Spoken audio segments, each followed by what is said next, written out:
Movie की शुरुआत 1223 में दिखाई जाती है। कालका नदी की लड़ाई जो मंगोल्स और रूस की प्रिंसिपालिटीज के बीच हुई, उसके बाद कुछ रशियन आदमी जंगल में शिकार करने आते हैं। उनमें से 2 आदमी अपने बच्चों को साथ लाए हैं। उन बच्चों में एक लड़की है जिसका नाम नस्त्या है और उसे बांसुरी बजाना बहुत ही पसंद है, और एक कोलोबर्ट नाम का एक लड़का भी है जो सपने देखता है कि वो बड़े होके एक योद्धा और राजकुमार का रक्षक बनेगा। बदकिस्मती से उन्हें मंगोलियन सैनिक घेर लेते हैं जिन्हें कमांडर खोस्तुबला लीड कर रहा है। अपनी बांसुरी खोने के बाद नस्त्या एक घोड़े को लेकर शहर में मदद मांगने जाती है, जहां दूसरी तरफ कोलोबर्ट वहीं रुक के लड़ाई करने की कोशिश करता है। सारे रशियन आदमी मारे जाते हैं और कोलोबर्ट खुद की रक्षा करने के लिए 2 तलवार पकड़ लेता है, पर इससे पहले वो कुछ करता, खोस्तुबला उसकी गर्दन पर भूरास फेंक देता है जिससे वो बेहोश हो जाता है। अब 14 साल बीत चुके हैं, कोलोबर्ट बड़ा हो चुका है। वो नींद से उठता है तो देखता है कि वो बिस्तर में बंधा हुआ है और उसे पहले का कुछ याद नहीं है, इसलिए वो डर जाता है। नस्त्या भी बड़ी हो चुकी है और उसे कोलोबर्ट के ऐसे रिएक्शन की आदत है, इसलिए वो भाग के उसके पास आके उसको समझाने आती है। मंगोल्स उसे मारने के लिए छोड़कर चले गए पर वो जिंदा बच गया।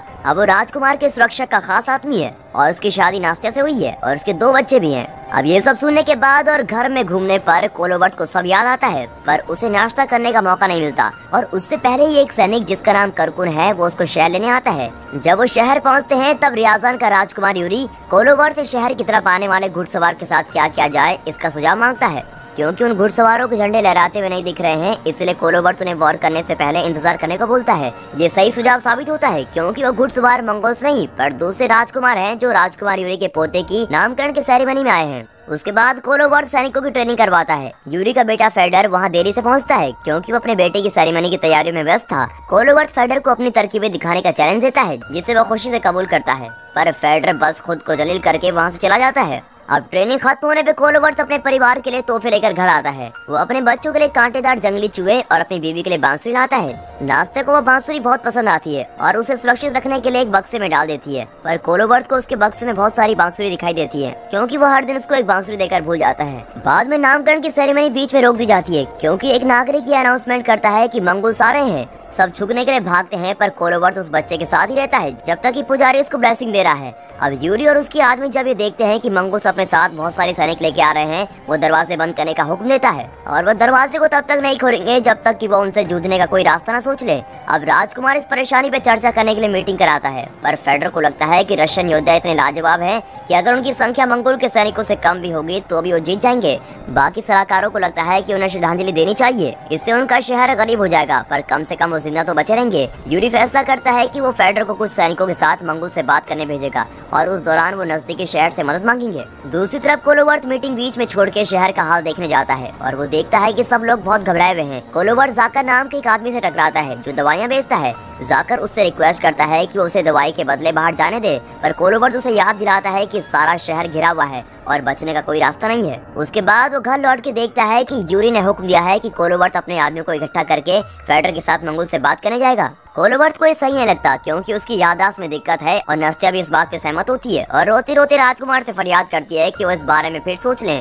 लेकिन यूरी सबसे ज्यादा भरोसा कोलोबर्ट पे करता है, इसलिए वो अपना फैसला नहीं बदलता। अब सैनिक आगे बढ़ने के लिए दरवाजे पे इकट्ठा होते हैं और करकुन भी साथ में जा रहा होता है। क्योंकि उन लोगों को ट्रांसलेटर की जरूरत है तो कोलोबर्ट जाकर को साथ चलने के लिए चुनता है क्योंकि उसे मंगोल भाषा आती है। नस्त्या अपने पति के लिए अभी भी चिंता में है, इसीलिए वो उनकी नौकरानी लाड़ा को लाती है जिसने अभी कोलोबर्ट की सुबह मदद करनी सीखी है, और नस्त्या बच्चों के साथ घर में ही रहेगी। उनकी गाड़ी में धन रखने के बाद वो लोग मंगोलियों के कैंप की तरफ बढ़ते हैं। वहां पहुंचने पे उनकी लीडर बातू खान के टेंट का रास्ता दिखलाया जाता है जो जंगीज खान के पोते हैं। उनके द्वारा लाई गई चीज कबूल करी जाती है और उन्हें खाने पीने के लिए बिठाया जाता है। मौका देखते ही वो लोग जो चाहते हैं वो मंगोल से मांगते हैं। बातू खान बोलता है कि उसे कुछ नहीं चाहिए, जो भी इंसान बातू खान के आगे झुकेगा उसकी अच्छे से देखभाल करी जाएगी। पर फेडर जवाब देता है कि वो बातू खान को झुकते हुए देखना चाहता है। कोलोबर्ट जो कब से बातू के बड़े से नक्शे को घूर रहा है वो खड़ा होता है और फेडर के बचाव में आगे आके बोलता है कि उनका शहर बस उनकी लाशों के बाद लिया जाएगा। बातू खान बोलता है कि वो कभी किसी के आगे नहीं झुकेगा और वो कोलोबर्ट की हिम्मत की दाद देता है और उसे तोहफे में ट्रांजिट की चिट्ठी वाला ताबीज देता है। इस चिट्ठी से एक इंसान दुश्मन की सीमा में बिना वार किए और वार खाई जा सकता है। पर खान पान का लुत्फ उठाते हुए बातू खान उन्हें छोटा सा शो दिखाता है। ये मंगोल्स द्वारा साजिश होती है ताकि वो रशियन का ध्यान भटका सके और उन्हें घेर ले, पर ये प्लान काम नहीं करता। रशियन नौकरों ने टेबल संभाला है और वो मंगूस को आते देखकर बिल्कुल सही समय पे अपने देशवासियों को सतर्क कर देते हैं। लड़ाई शुरू हो जाती है और कोलोबर्थ नौकर और बाकी सबको टेंट से बाहर ले जाता है और रास्ते में आने वाले सैनिकों को चीरते हैं ताकि कुछ घोड़े चुराकर जंगल में भाग सके। लेकिन फेडर को तीर लग जाता है और वो वहीं रुकने का फैसला करता है ताकि उसके दोस्तों को भागने का समय मिल जाए, पर वो खोस्त्रबल द्वारा मारा जाता है। बातू खान फैसला करता है कि उनके पीछे भागने का कोई फायदा नहीं है और वो सबको जंग के लिए तैयार होने का हुक्म देता है। कुछ घंटे बाद कोलोबर्थ और उसके साथियों को बर्फ के तूफान के कारण जंगल को पार करने में दिक्कत होती है। अचानक से एक बड़ा सा भालू उनकी तरफ आता है, पर वो अटैक नहीं करता क्योंकि वो एक रशियन साथी नेस्टर के कंट्रोल में है। अब नेस्टर उन्हें एक बड़ी गुफा में आराम करने ले जाता है जहाँ वो तूफान रुकने के इंतजार करते हैं, लेकिन कोलोबर्थ आराम करने से इनकार करता है और नेस्टर से दवाई मांगता है जिससे वो उठा रहेगा और अपनी यादों से परेशान नहीं होगा।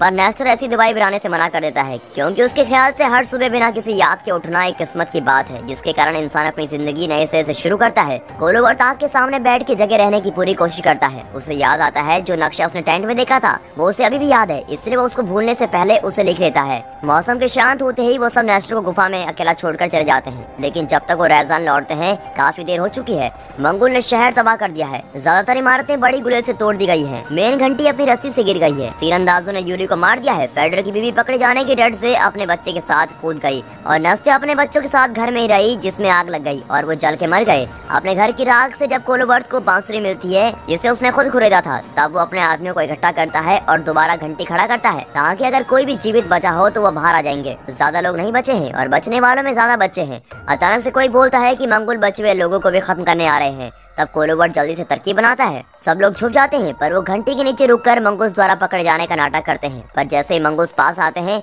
वो उन पे हमला कर देते हैं। कोलोबर्थ जो एक समय पे 2 तलवारों से वार करता है वो बहुत अच्छा साबित होता है और इससे वो चुटकियों में बहुत दुश्मनों को मार देता है। जब वो दुश्मनों की संख्या कम करता है उसके आदमी बाहर आते हैं और उसके बचे हुए दुश्मनों को खत्म करने में मदद करते हैं। लड़ाई खत्म होने पे कोलोबर्थ एक तरकीब लगाता है। वो 3 दूत को पड़ोसी शहर में चेतावनी देने और मदद मांगने भेजता है और बच्चों को नेस्टर की गुफा में भेजता है। कोलोबर्थ और सैनिक भीड़ का ध्यान अपने ऊपर रखने की तरकीब सोच रहे हैं। किस्मत से ज़कार को एक ख्याल आता है। वो एक खास पोषण बनाता है और उसे उस पानी में मिला देता है जिसे मंगोल पी रहे हैं, जिससे वो सब बीमार हो जाएंगे। ये पक्का करने के लिए कि मंगोल को उनका संदेश मिले, कोलोबर्थ ट्रांजिस की चिट्ठी का एक हिस्सा फाड़ देता है और खोस्त्रबल के टेंट पे तीर मारता है। पानी का बदला लेने के लिए कमांडर कुछ सैनिकों को कोलोबर्थ के पीछे भेजता है, पर यह सारा एक जाल होता है। रशियन सैनिक उनका इंतजार कर रहे हैं और वो आसानी से उन्हें तीर से मार देते हैं। जब वो सुरक्षित होते हैं, कोलोबर्थ 3 दिन से न सोने के कारण और नहीं जाग पाता और सो जाता है। जब उनका ग्रुप कैंप लगा रहा होता है, लाडा कोलोबर्थ को पेट से बांध के सोते हुए देखती है और दुआ करती है कि कोलोबर्थ को उससे प्यार हो जाए। जब रात होती है, लाडा कोलोबर्थ को खाना खाने के लिए उठाती है, लेकिन वो कोलोबर्थ को सब बताने से पहले उसके जोड़ खोल देती है, जिस वजह से वो अपने दोस्तों पे हमला कर देता है। अब उसको रोकने के लिए काफी लोग आते हैं और करकून के शब्द सुन के कोलोबर्थ होश में आता है। फिर कोलोबर्थ अपने सैनिक भाइयों से माफी मांगता है और रोती हुई लाडा को चुप करवाता है। दूसरी तरफ 2 सैनिक सुरक्षित वहाँ से निकल के पड़ोसी शहर में पहुँच जाते हैं, लेकिन जब वो उन राजकुमारों से मदद मांगते हैं तो वो उन्हें साफ इनकार कर देते हैं, ये बोलकर कि उन्हें अपने घर बचाने हैं और ये सब में नहीं पड़ना है। तीसरे दूत को चोट लग जाती है जिसकी वजह से घोड़े पे बैठा बैठा बेहोश हो जाता है और वो जानवर रास्ता भूलकर गलत रास्ते पे चला जाता है। उसी रात कोलोबर्थ और उसके आदमी मंगोल के कैंप में कॉस्ट्यूम पहन के और चेहरे पे पेंट करके घूमते हैं ताकि उन्हें लगे कि वो आत्माएं हैं। कुछ सैनिक भाग जाते हैं और जो नहीं भागते वो रशियन द्वारा मारे जाते हैं। फिर वो बड़े गुलेल और अपने हथियारों के साथ मंगोल पे हमला करने को तैयार होते हैं। जाने से पहले कोलोबर्थ तीर के साथ चिट्ठी का थोड़ा सा हिस्सा छोड़ता है ताकि खोस्त्रबल को पता चल जाए कि ये सब किसने किया है। मंगूस बदला लेने के लिए उस लापता दूत को पकड़कर उसे कष्ट देते हैं। कोलोबर्थ और उसके आदमी जंगल में छुपते हैं इस भरोसे के साथ कि सुबह उनकी मदद करने लोग आएंगे। वो सोने चले जाते हैं। लाडा कोलोबर्थ के पास जाके लेट जाती है। उसे नहीं पता कि कोलोबर्थ जागा हुआ है, इसलिए जब वो मुड़ के उसकी तरफ देखता है,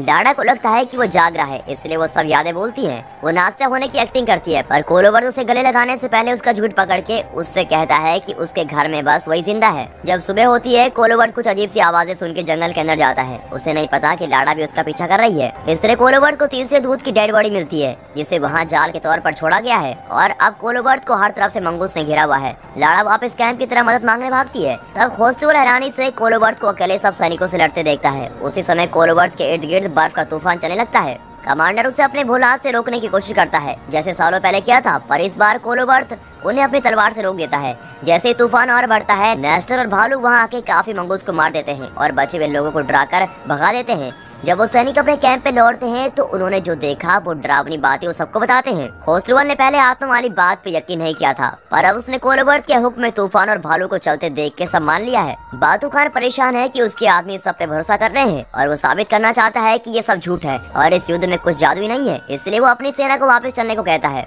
नेस्टर भालू को आजाद करके कोलोबर्ट की सेना का हिस्सा बन जाता है। वो पास के गाँव से कुछ आदमी भी लेकर आए हैं। करकुन खुशखबरी के साथ लौटता है। वो बताता है कि जैसे उन्होंने तरकीब बनाई थी ठीक वैसे मंगूल शहर की तरफ जाने की जगह उनके पीछे आ रहे हैं और ये सब सुन के सब जश्न मनाते हैं। कोलोबर्ट फैसला करता है कि वो सब रुक के उनको रोकेंगे जब तक करकुन और लाड़ा बच्चों को लेके नदी पहुंचेंगे। वहाँ वो स्लैग के जरिए घोड़े से भी ज्यादा तेज रफ्तार से पहुंचेंगे। जब स्लैग वहाँ से जाता है वो आदमी जाल बनाने के काम पे लग जाते हैं और फिर पहाड़ी की नोक पे मंगूल्स के आने का इंतजार करते हैं। जब बातू खान वहाँ आता है वो अपने साथ बहुत बड़ी सेना लाया है और बिना समय बर्बाद करे कुछ आदमियों को रशियंस के पीछे भेज देता है। ये पहला हमला उनके लिए घातक साबित होता है क्योंकि वो जाल में फंस जाते हैं और तीरंदाजों के शिकार हो जाते हैं जो उनका पहाड़ी पे चढ़ना मुश्किल कर देते हैं। दूसरी तरफ करकुन को सड़क बंद मिलती है तो वो घोड़े को आजाद करके लाड़ा और बच्चों को स्लैग को धक्का लगाने में मदद मांगता है। पहाड़ी पे हो रही जंग छिड़ी रहती है। मंगूस भी अपने तीर मारते हैं और कुछ रशियंस को मारने के बाद वो पहाड़ी पे चढ़ना शुरू करते हैं और कोलोबर्ट के आदमियों से हाथापाई में लड़ते हैं। नेस्टर और ज़कार मर जाते हैं और खोस्टरवाल उनके प्रमुख से लड़ने आता है,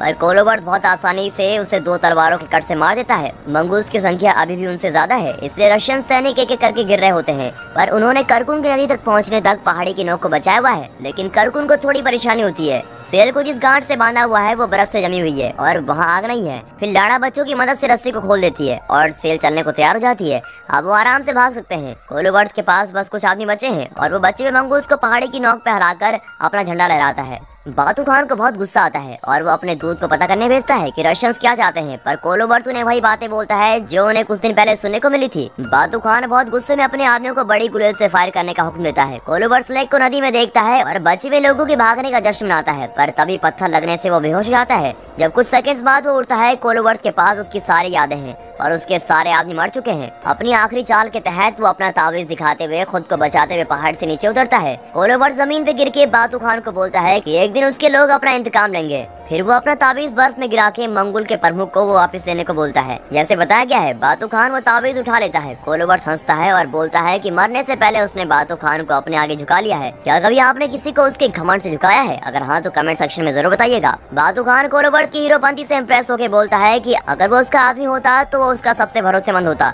और फिर वो अपने आदमियों को उससे हीरो की तरह दफनाने को बोलता है। 5 साल बाद करकून नवगोरड वाल्डिमार सेना का प्रमुख है। वो अपने आदमियों को कोलोबर्ट की कुर्बानी और नेक लड़ाई याद करके प्रेरित करता है, इससे पहले कि वो उस लड़ाई में जाए जिसे बैटल ऑफ आइसक्रीम से जाना जाएगा। ये मूवी यहीं पर खत्म होती है। And finally thanks for watching.